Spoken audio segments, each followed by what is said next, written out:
I have had a fascinating start to my journey because when I checked my CKM yesterday, just after I had put it on, I saw that I was just below keto. So I was going into keto, and I had had a chicken toasted sandwich the day before, but I'd also had, the 2 weeks of Christmas period. So I thought it was going to take me days to get into keto, and that number just continued to climb until I was at about 1.2. For breakfast, I made one of those ham and cream cheese rolls with rocket that I love so much. But then I noticed my keto started to come down, and I was trying to understand why, and I thought maybe I'm hungry. So I ate a little bit, and then the keto came up.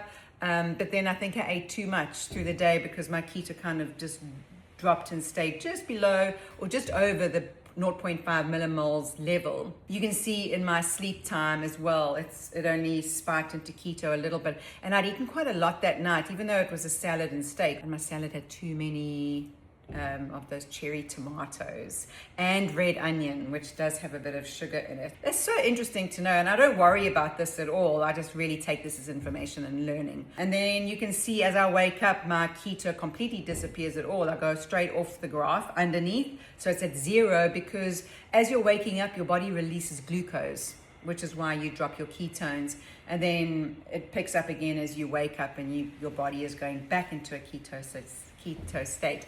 Now, I went and exercised without eating anything before, so my body just didn't want to get into ketosis, because if you exercise on an empty stomach or without enough energy or fuels, then your body will release glucose, which then drops you out of keto. So it is good to eat something before you exercise. And then I came home, my ketones still weren't doing well, and then I was like, you know what, it's because I'm hungry. I need to eat. So as soon as I ate, pushed myself back into keto. So that's why we do recommend eating 3 times a day at least, because if you get too hungry, you will drop out of it. But also, you can have little snacks in between, but don't get to the point where you're so full you feel uncomfortable, because that'll also drop you out of keto.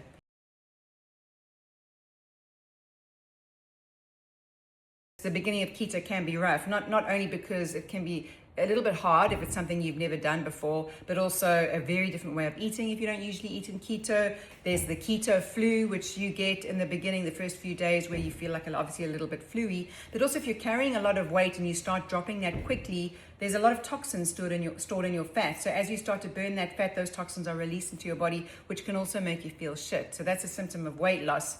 And that combined with the keto flu can feel a bit uncomfortable in the body, but I think it's such a good signal that your body is adjusting to a new energy pathway, but also that your body is getting rid of the toxins and the excess fat. So, on the bright side, cup half full, you can be like, yay, thank you, body, and I appreciate the signal that things are changing.